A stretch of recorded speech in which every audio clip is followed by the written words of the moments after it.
Көзін ашып, өзінің қайда екенін түсінбей ұзақ жатқан. Ақырын тұрып жан-жағына қарады. Аэровокзалдың жанындағы жұбыны пәтеріне мүлдем ұқсамайды. Үйді қарап шықты. 11 бөлме екен. Бір-біріне ұқсамайды. Бөлменің біреуі қымбат таспен қапталған болса, біреуі заты түгіл аты да белгісіз ағашпен көмкерілген. Бірнеше жерде телефон аппараттары тұр. Ванна көздің жауын алатын қара мәрмәрмен безендірілген. Ат шаптырым ас үй. Үстел үстінде бір шиша тұр. Бірден таныды. Бұл жұмыс істейтін түнгі ресторанның бай клиенттер ғана ішетін қымбат шарап. Бір бокал шарапты қағып салған. Басы лезде шайдай ашылды. Осы кезде телефон шыр ете қалды. Ақырын алып құлағын тосқан. Алло, бұл Қайырболды мырза ма екен? Деді ар жақтан Бекторы. Қайырболды қуанып кетті. Иә, мен ғой. Бір жұмбақ сарайда отырмын. Ол сенің үйің Қайырболды, деді Бекторы. Залдағы үстелдің үстінде үлкен сары сөмке жатыр ғой. Құжаттың барлығын соның ішінен тауып аласың. Керек қылғанда мен ойласаң болды, жетіп келем. Ал жайла үйіңді. Жаңа өмірдің қызығын көр. Телефон сырт етіп өшті. Қайырболды сары сөмкенің ішіндегі қағазды үстелдің үстіне төге салып шетінен қарай бастаған. Заңдастырылған үйдің құжаты. Содан соң Меркурий халықаралық қаржы жүйесінің депозиттері, Швейцар банкісінің депозиттері, депозиттер. Қайырболды жан-жағына ұрлана қарады. Өзінен басқа ешкім жоқ. Түс көріп отырған жоқ па деп өзін-өзі шымшып көрді. Өңінде болып жатыр. Үстел үстіндегі калькуляторды алып, депозиттерді есептегенде ақылға сыймайтын миллиондаған доллар болып шықты. Болды, деп айқайлап, қош бол кедейлік, құрдымға кет жоқшылық. Жаңа өмірін меншік иеленуден бастады. Әуелі өзі жұмыс істейтін ресторанды, қаланың маңайындағы алыс аймақтардағы ет, көкөніс, жеміс-жидек өндіріп, өсіріп жеткізіп тұратын шаруашылықтармен қоса сатып алды. Кезінде өзіне теперіш көрсеткен басшыларды, өзіне ұнамайтын адамдарды әй-шайға қарамай жұмыстан босатты. Ешкім қарсылық қылмаған, құжаттарын алып, үн-түнсіз кете берген. Сол күні бұның қол астына келіп, ресторанның директоры болып бекітілген Сәрсен деген досы қарсыласып көрмек болды. Қайырболды, кең болсаң кем болмайсың деген, кешіре салсаң қайтеді, деген досы. Бұрынғы жаудан адал дос жоқ, есіңде болсын. Көбінің бала-шағасы бар дегендей, олар кімді аяпты, деді Қайырболды күліп. Керек болса, сені де қызметтен босатам. Бар, жұмысыңды істе. Содан соң жанына шетелдің тілдеріне жетік, жөн білетін бірнеше адамды алып, дүниені аралап, сайранды салды. Аз жылдың ішінде бармаған жері қалмады. Париж, Лондон, Рим, Мадрид, Амстердам. Мұхиттан өтіп Нью-Йорк, Токио, Гонконгқа барды. Әлемдегі ең ірі буржуазиялық курорттардың көбінде болды. Қызық үшін Ресей олигархтары таңдап алған Куршевелге 2 апта болып, Швейцарияның қысқы көркін тамашалап қайтқан. Және барлық жерде Меркурийдің, Швейцар тағы басқа банктердің сиқырлы кредит карточкесінен ақша тоқтаусыз төгіледі. Есіктер өздерінен өздері ашылады. Қызмет өз-өзінен көрсетіледі. Ақша келетін бостандықтың не екенін енді түсінгендей. Жанындағы көмекшілері дүниенің қай түкпірінде жүрсе де, Алматыда не болып жатқанын интернет арқылы біліп отырады. Бұл кезде Сәрсен дәрежесі өсіп, енді Қайырболдының іс басқарушысы болып тағайындалған. Күндердің күнінде өзінің миллиондарын іске қосып, банк кредит жүйесіне ауыз салды. Енді $1 лездің арасында $10 айналатын болды. Алғашқыда несие сұрап келгендерді өзі қабылдайтын. Кейіннен қаптаған көмекшілер барлық жұмысты өз мойындарына алған. Аса ірі кредитті ғана бұнымен ақылдасады. Ал ұсақ түйек болып жатқаннан толық бейхабар. Өзі жайлы, қол астындағы банк жүйесі жайлы, баспасөзде неше түрлі сын мақалалар жазылып жатқанын еміс-еміс еститін. Бірақ бұл кезде Қайырболды жердің тартылыс күші әсер етпейтін орбитаға шыққан, ешбір заңға бағынбайтын адамға айналған. Барға барша береді дегендей, үсті-үстіне төгілген қисапсыз ақша туыстық сезімді де, арды да, ұятты да бәрін ұмыттырған. Бақ қонған күні такси жалдап қала түбінде тұратын атасы мен әжесінің үйіне барды. Түн іші еді. Қақпаның алдына келіп ұзақ тұрды. Бірақ өз бойынан ешқандай сезім таба алмады. Қызық, деді қайран қалып. Әке-шешемнен ес білмейтін кезде айырылыппын. Кемпір шал атам мен әжем тәрбиелеп өсірді. Әкем де, шешем де осылар еді. Бірақ неге жүрегім селт етпейді? Ішімде неге ықылас пейіл жоқ? Мынау тұрған жұпыны үйден, бастан өткен кіріптар өмірден неге жиренем, білмеймін. Әйтеуір мына қақпаға кіргім келмейді. Осыны ғана білем. Бұрылып жүре берген. Одан кейін өмірдің қызығына толы қарбалас бәрін ұмыттырды. Бұл кезде қол астындағы банк алпауытқа айналған. Алған несиені қайтара алмай қаншама адам барынан айырылып, тіленшіге айналды. Қаншама ошақтың оты өшті. Банкке қарсы қаншама қылмысты іс қозғалды. Бірақ пара берудің, жемқорлықтың қыр-сырын жете меңгерген Қайырболды бір журналист жазғандай, қандай жауыннан болса да шыланбай құрғақ шығатын. Жаза көрмеу адамды аздырады. Бәрін сатып алып үйренген Қайырболды басқа да мүдде бар, намыс бар, тіршілік бар деп білмейтін. Жер бетінде мен және мен тілегім, мен қалауым ғана бар дейтін. Өзі төмен тап, өтініш иесі болып жүргенде көрген қорлықтарын ұмытқан жоқ. Сол өткен өмір тәжірибесі бойынша қол астындағы банктың қабылдау бөлмелерінде, операциялық залдарында қандай қиянаттар істеліп жатқанын толық хабардар болатын. Бірақ не істесе де, не білсе де селт етпейтін. Адамның дегені емес, Алланың дегені болады екен. Көктемнің шуақты күні мейманханада белгіленген сырлы кездесуге асығып келе жатқан. Крем түстес Бентли зымырап келіп, мейманхананың алдындағы шағын алаңға бұрыла бергенде, қатар-қатар тіреудей қылып су шашып тұрған фонтанның тасасынан қолында шелегі бар бір бала жүгіріп шықты. Шопыр тежегішті аямай басқан, бірақ бәрі де зая екен. Бала соққыдан автомобильдің капотына шықты да, екі қолын жайып барып, бір қапталға құлап түсті. «Не істедің сен?» деді Қайырболды айқайлап. «Неге осыншама қатты келдің?»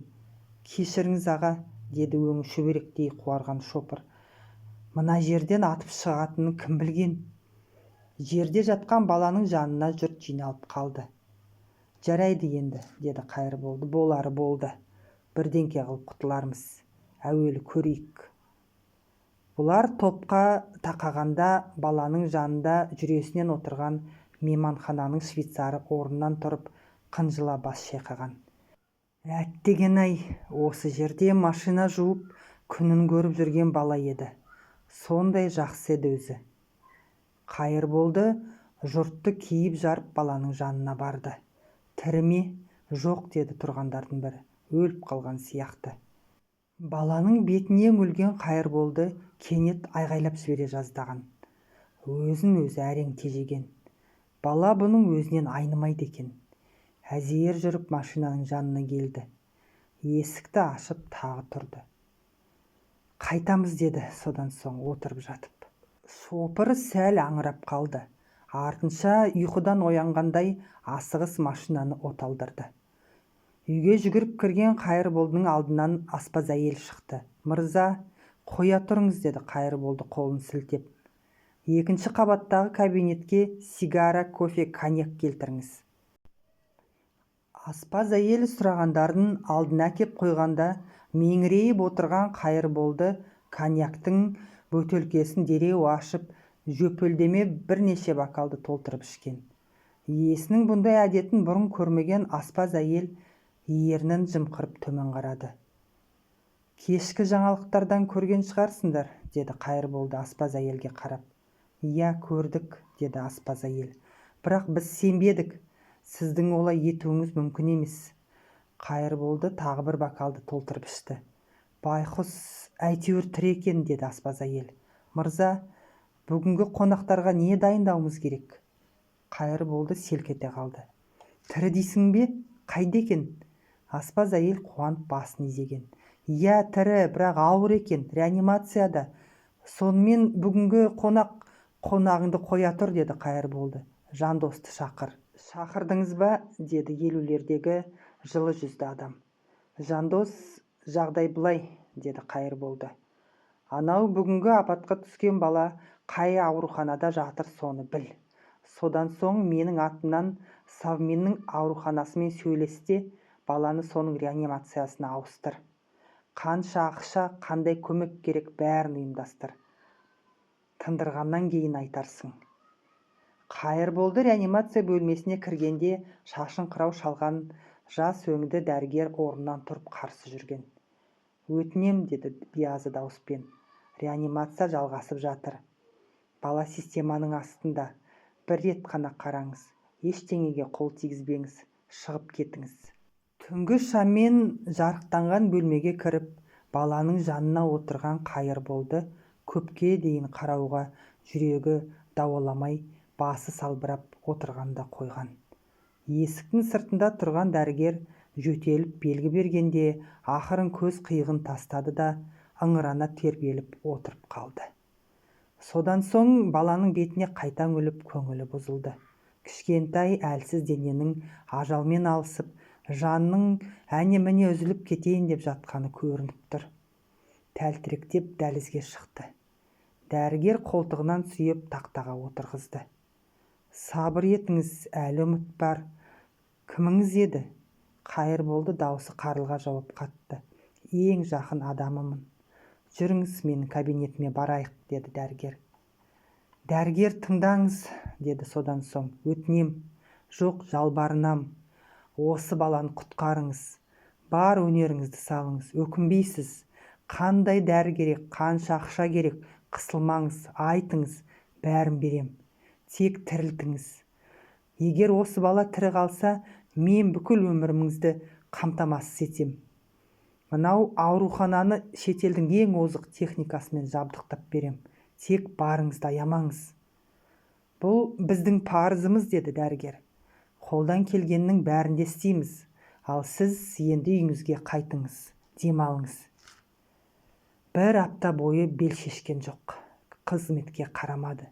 Күні бойы үйде, ауруханадан хабар күтіп, меңірейіп отырды да қояды. 8-ші күні түске қарай дәрігер телефон соққан. «Құттықтаймын», деген толқынысын жасыра алмай. «Балаңыз ажалды жеңді. Бірақ өте әлсіз. Тағы біраз жатуы керек». Жүруге жарағанда баланы үйіне алдырды. Әбден сауыққаннан кейін мән-жайды сұраған. Қаланың түбінде Тұзды Бастау деген жерде тұрады екен. Ауылына машинамен апартып тастаған. Ертеңіне кабинетке Сәрсенді шақыртты. «Анау баланың бүкіл жағдайын білші. Қандай көмек керек екен, қалай көмектесуге болады», деген досының бетіне қарап отырып, 2 күнде осы шаруаны тындыршы. «Шеф, оның білетін ештеңесі жоқ», деді Сәрсен. «Анықтап та қойдым. Бұл баяғыда осыдан 4 жыл бұрын бізден кредит алып күйіп кеткен адам. Соның үйелмені, әйелі, балалары». «Одан кейін не істедік?» деді Қайырболды. «Не істеуші едік?» деді Сәрсен. «Кепілге қойған үйін, бизнесін бәрін алдық». Қайырболдының санасында бір қақпақ сарт етіп ашылғандай болды. Ақ шашты жүдеу адамның неше ай тұрып бұның қабылдауына әзірленгені, осы кабинетте тұрып қалай жалынып жалбарынғаны, өзінің ол адамдарды алдап шығарып салғаны бәрі есіне түскен. «Әлсіз адам ғой», деді Сәрсен.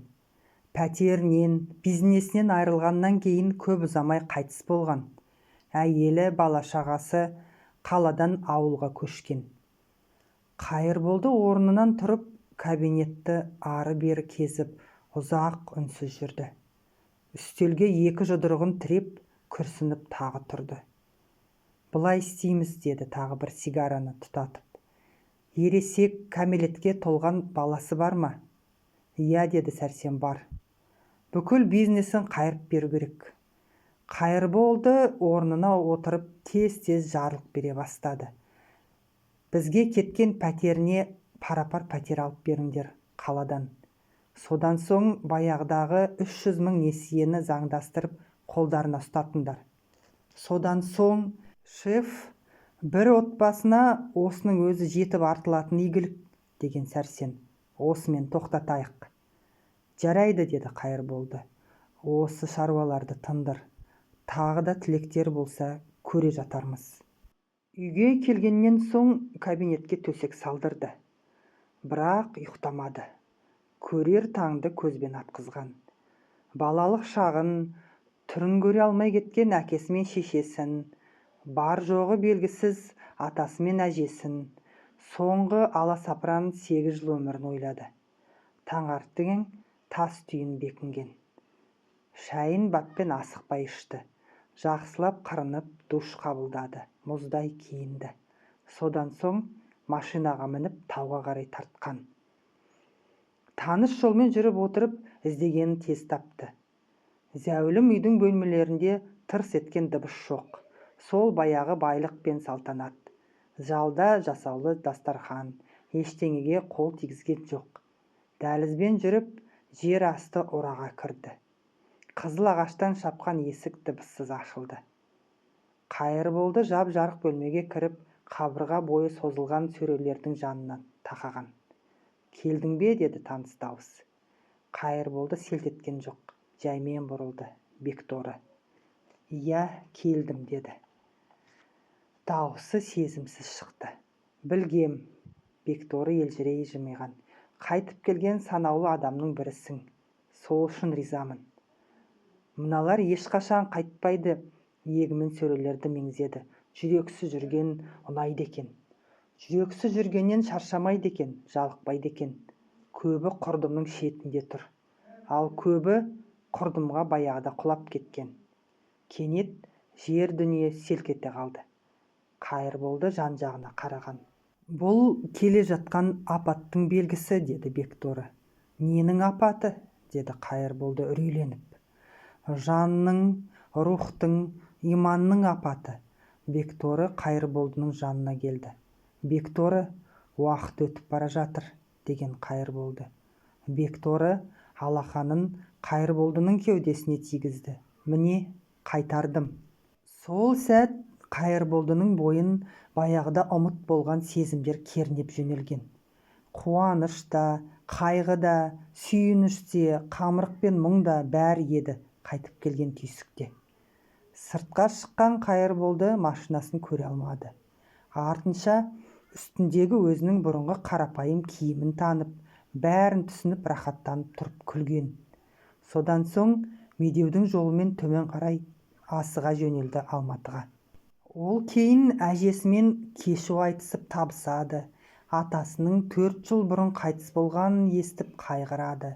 Ақырында өзі сүйген қызға жүрегі дауалап, асықтық сөзінде айтады. Бірақ бұның бәрі кейін болады. Ал қазір ол Алматыға, өзінің Алматысына асығып бара жатыр еді. Сағындық оянғаннан кейін көрген түсін пайымдап, өзінің кім екенін есіне түсіре алмай ұзақ жатқан. «Қызық», деді мырс етіп. «Мен неге түсімде басқа адам болдым? Неге Қайырболдымын? Неге ресторанда қызмет қылатын даяшымын? Мен Сағындық Тілешев, шынында қазақ теледидарында қатардағы тележурналист редактор болып қызмет етпеуші ме едім?» Бір шыны кофе ішіп жұмысқа аттанды. Келе сала күнделікті қарбаласқа кіріп кеткен. Түстің шамасы еді. Көшеге шығып келген қызметтес қыз редакцияға даурығып сөйлеп кірген. «Әй, Сағындық, фойеде сені бір қыз тосып тұр. Такая красавица». Еркек түгілі әйел ғашық болғандай. Сағындық шашын асығыс түзеп жіберіп сыртқа беттеді. Теріс қарап тұрған қызды бірден таныды. Селт еткен жоқ, қорыққан жоқ. Амансыз ба, Бекторы? Бекторы бұрылып, жылышырай күлген. Амансың ба, Сағындық?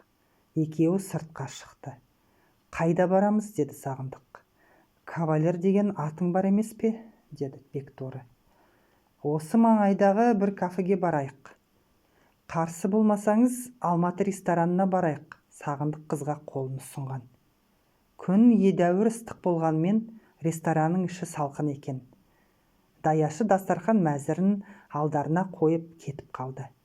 Мен шай ішсем болады, деді Бекторы.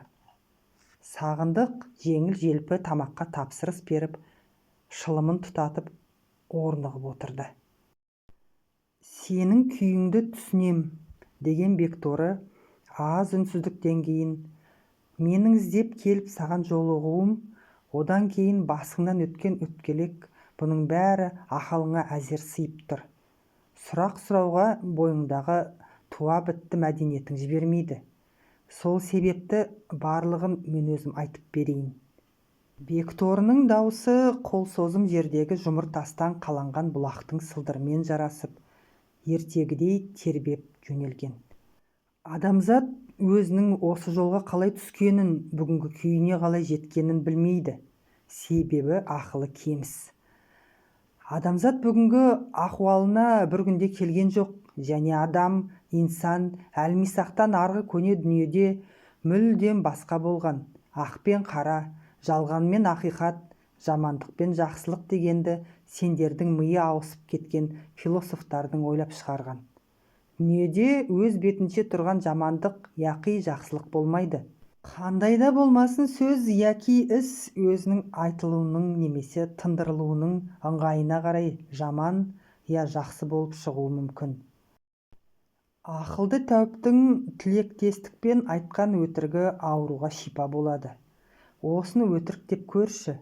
Әлемдегі ең ізгі деген ақиқат, ант тұрған мұнафықтың аузынан шыққанда былғаныш кептегі жалған сөз болып шығады. Бұдан кейін оны қалай ақиқат санайсың? Бүгінде сендер жамандық, өтірік, жалған деп санайтын барлығы көне дүниеде жақсылықтың, шындық пен ақиқаттың жартысы соларға апаратын жол саналған. Сендердің ұғымдарыңдағы жын менен пері, шайтан мен шерәлі, әзәзіл, көне дүниедегі ізгілік жолындағы періште атаулының сыңарлары болып саналған. Ол кезде адам құр сөзге емес, нақты іске сенетін, істі ғана шын сөз санайтын. Көне адамның ойы, сөзі және ісі бір жерден шығатын. Құдайдың сөзі мен ісі сияқты. Содан кейін жерді ғана емес, бүкіл болмысты астан-кестен еткен сұмдық апат келді. Бекторы алдына қойылған шайдан бір ұрттап, аз үнсіз қалды. Не апат, деді Сағындық. Қайдан келген? Бекторы мұңая жымиған. Аспанның сырын кім білген? Бұл зауалдың неліктен келгенін, болмыстың қай түкпірінен бізге қарай атылғанын күні бойы бүгінге дейін ешкім айтып бере алмайды. Әйтеуір келді, бәрін күйретті де кетті. Адам періштеге теңескен ізгі еді, иманды еді. Ақылы қиырдағыны шалатын кемел еді. Бірақ осы әлемдік ғарыштық апаттан кейін адамзат бақытсыз болып қалды. Ақылы кеміс жарымжан болып қалды. Кеміс ақыл зорлық зомбылыққа әкеледі. Осының бәрі асқына келе ақырында бүгінгі кенеусіз қиянатқа ұласты. Осының салдарынан адамның көкірегіне, көңіліне періштемен қатар тең ұялаған біз, перілер, жындар, соңында жамандық иесі болып шықтық. Алайда біздің атымыз өзгергенмен затымыз өзгермеді. Жаратқан ие мойнымызға артқан міндетті адал атқарып келеміз. Бекторы жалт етіп Сағындыққа бір қараған. Не айтқың келгенін түсінем. Дүниеге жамандықтан не пайда демексің ғой. Жанында жамандық тұрмаса, жақсылықтың жақсылық екенін қайдан білесің? Қарсысында жалған мен өтірік тұрмаса, ақиқаттың ақиқат екенін нендей тиянаққа сүйеніп білдің? Жолдың серті адасу, адасып барып түзелу. Екі түрлі пәктік бар. Біреуі анадан туғандығы, күнә мен зина, қиянаттан бейхабар, тәжірибесіз, мінсіз пәктік. екіншісі бұл дүниенің барлық сатыларынан қан кешіп жүріп өтсе де лайланбай қалған пәктік. Адам болып қалам десең, осының бәрінен өтуге, осының бәрін көруге міндеттісің. Міне, осы қасіретті өткеліктің бәрінен өткізген біз, жындар, перілер. Сөзіңіз асыл, Бекторы, деді Сағындық төмен қараған күйі. Тек бір ғана түйткіл бар. Мен неге басқа адамның кебінін кидім, осы түсініксіз. Бекторы шайын ішіп отыра берді. Айтайын, деді содан соң күрсініп. Дүние барған сайын қиындап, адамдардың бір-біріне деген көңілі барған сайын суып барады. Қазақтан пейіл кетті. Бұрын жақсылығы асып төгілген, төңіректегі жұрттың бәріне пана болып, шарапаты жеткен қазақ енді өзіне қайырым қыла алмай отыр. Сен Қайырболдының тағдырын кештің. Қайырболды болып кедейшіліктің қорлығында, байлықтың игілігінде көрдің. Асып тасқан меймананың неге апарып соғатынына көзің жетті. Сен өзің мүлдем танымайтын адамның тағдырына теліндің. Бөгденің тағдырын өз тағдырыңдай кешкендіктен сен сол Қайырболдыны енді өзіңдей көресің. Ұрпақ ендігі жерде бір-біріне осындай бауырмал болмаса, өмір сүру қиын болады. Бекторы орнынан тұрды. Аман бол, Сағындық. Бекторы, кетпеңізші, деді Сағындық меңірейіп отырып. Мені кетеді деп кім айтты, деді Бекторы жымиып. Мен сенімен ғана амандасып тұрмын. Өйткені саған енді менің керегім шамалы. Мен елден кетпеймін ешқашанда. Перінің қызы Бекторы қазаққа әманда керек. Есікте бір сәт қана бөгеліп қолын бұлғады. Содан соң басын биік ұстап шығып жүре берген. Сағындық түнгі ресторанға келіп шеткі үстелге отырған. Терезенің алдында сөйлесіп тұрған қыздардың біреуі жанына келді. Не бұйырасыз? Маған Қайырболды қызмет қылса деп едім. Оның үстелі қай жерде? Даяшы қыз таңдана қараған. Қайырболды дейсіз бе? Ол кім? Енді Сағындықтың таңданатын кезегі келді. Кімі қалай? Осы ресторанда жұмыс істейтін даяшы. Даяшы қыз әдеппен жымиған. Кешіріңіз, бұл бір түсініспеушілік. Қайырболды деген даяшы бізде ешқашан болған емес. Мен 10 жылдан бері осы ресторандамын, деген одан кейін. Залды шақырайық, мүмкін сол кісі білер. Залдың меңгерушісі қалың қайратты, шашын қырау шалған, егделеу келген денелі адам екен. Қайырболды Намазбеков дейсіз бе? Деді маңдайын уқалап. Лақап аты емес пе екен? Жоқ, азан шақырып қойған аты, деді енді күлкісі келе бастаған Сағындық. Онда кешіріңіз, меңгеруші қолын жайды. Мен 35 жылдан бері осы қызметтемін. Ондай адам ешқашан болмаған бізде. Сағындық орнынан тұрды. Жарайды, мазалағаным үшін кешірім өтінем. Отырыңыз, дәм татыңыз. Келесі жолы. Сағындық сыртқа беттеді. Көңілінде ешқандай күмән, ешқандай сауал қалмаған. Сен пері емессің, періштесің, деген. Самаладай жарқыраған Алматының түнгі көшелерін тамашалап келе жатып. Жаса, Бекторы. Мен заманымда кедейлікті де, байлықты да көрдім. Басыма нелер келіп, нелер кетпеді. Кедей едім. Кедей болсам да көңіліммен бай едім. Бай болдым. Бай болсам да кедей болдым. Ақшасы көп қайыршы болдым. Тастан сарай салдырдым. Алтынды уыстап шаштым. Бірақ кеудемдегі жүрегім де тас еді. Міне, мен қазір ешкімнен артық емеспін, кемде емеспін. Тіршілігім бір басыма жетеді. Есесіне кеудемде тірі жүрегім бар. Көңілімде адамдарға деген құрмет пен ықылас пейіл бар. Сағындық қаламын қойып, үстелден шегіңкіреп отырды да терезеге қарады. Қалың бақтың ар жағынан Алматының ғажайып таңы атып келе жатыр еді. Оқыған Жазира. Каналыма тіркеліп, лайк басып, лебіздеріңізді білдіруге сұраймын.